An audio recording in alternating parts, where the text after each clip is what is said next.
नमस्कार, news for nation देख रहे हैं आप। मैं हूं आपके साथ रश्मि।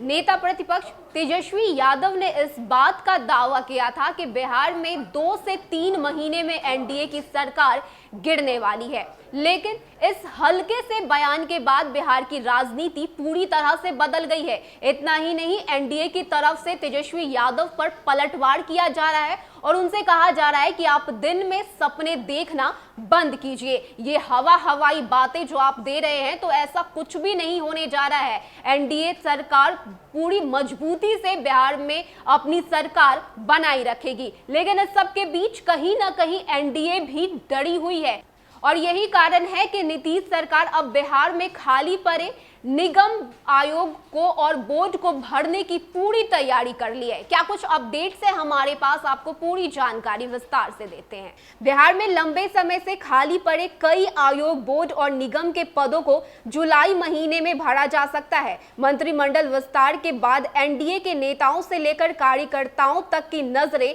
इन पदों पर टिकी हुई है। खाली पड़े बोर्ड, आयोग और निगम के पद पर भरेंगे किनको कुर्सी मिलेगी, ऐसे सवाल का जवाब जानने के लिए हर कोई बेताब है। सूत्र बताते हैं कि 15 जुलाई के पहले बिहार में खाली पड़े कई आयोग, बोर्ड और निगम के पदों को भरा जा सकता है। इसके पीछे जो मकसद है वो है एनडीए की एकजुटता दिखाने से लेकर बेहतर काम करने वाले कार्यकर्ताओं को खुश करना। दरअसल तेजस्वी यादव के दावे के बाद कि 2 से 3 महीने में बिहार में एनडीए की सरकार गिर जाएगी, इस बयान ने बिहार की सियासत को गरमा दिया है। इसी बीच खबर ये भी आ रही थी कि मुकेश सहनी और मांझी थोड़े नाराज चल रहे हैं और इसका हवाला देकर महागठबंधन के नेता समय समय पर एनडीए सरकार गिराने का बयान दे माहौल को गरमा रहे थे। एनडीए के नेताओं की तरफ से भी तेजस्वी के बयान पर खूब पलटवार हो रहा है। दावा किया जा रहा है कि एनडीए की सरकार को कोई खतरा नहीं है, लेकिन इसी बीच सूत्रों से जो जानकारी मिली है उसके मुताबिक जुलाई महीने में कभी भी लगभग 3 दर्जन के आसपास महत्वपूर्ण बोर्ड, आयोग और निगम को भरने की तैयारी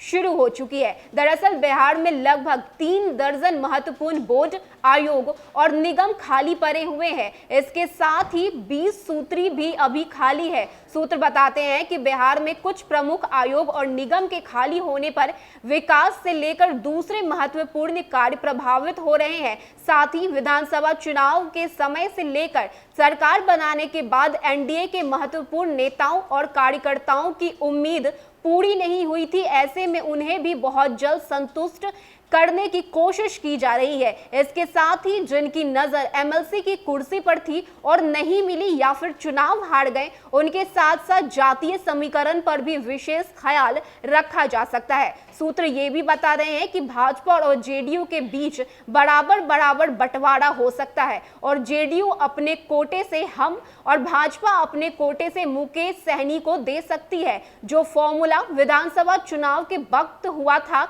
वही, यानी जेडीयू के बीच 40-40 और मुकेश सहनी और मांझी की पार्टी को 10-10% जगह मिल सकती है। आयोग के मेंबर और बोर्ड के चेयरमैन का दर्जा राज्य स्तर के मंत्री के बराबर होता है और उन्हें भी लगभग वही सुविधा मिलती है। 2015 से बिहार में अधिकांश बोर्ड, आयोग और निगम खाली पड़े हैं। कुछ महत्वपूर्ण बोर्ड, आयोग और निगम जो खाली हैं उनमें भोजपुरी अकादमी, महिला आयोग, महादलित विकास मिशन, मानवाधिकार आयोग, बाल अधिकार संरक्षण आयोग सहित अन्य विभाग भी हैं। तो जिस तरह से मांझी और सहनी भी नाराज चल रहे थे, अब उन्हें भी मनाने की पूरी तैयारी की जा रही है। इतना ही नहीं, तेजस्वी यादव ने जो बयान दिया था कि अब बहुत जल्द बिहार में एनडीए की सरकार गिरने वाली है, इसको लेकर कहीं ना कहीं एनडीए बेचैन दिख रही है और यही कारण है कि अब पार्टी को मजबूत करने की तैयारी चल रही है। मुख्यमंत्री नीतीश कुमार और भाजपा की तरफ से भी कई सारे कदम उठाए जा रहे हैं ताकि सहनी और मांझी की नाराजगी को दूर किया जाए और यही कारण है कि अब खाली पड़े हुए निगम, बोर्ड और आयोग को भरने की पूरी तैयारी नीतीश सरकार के द्वारा की जा रही है। फिलहाल के लिए इतना ही। ऐसी तमाम अपडेट्स के लिए आप बने रहिए न्यूज फॉर नेशन के साथ। नमस्कार।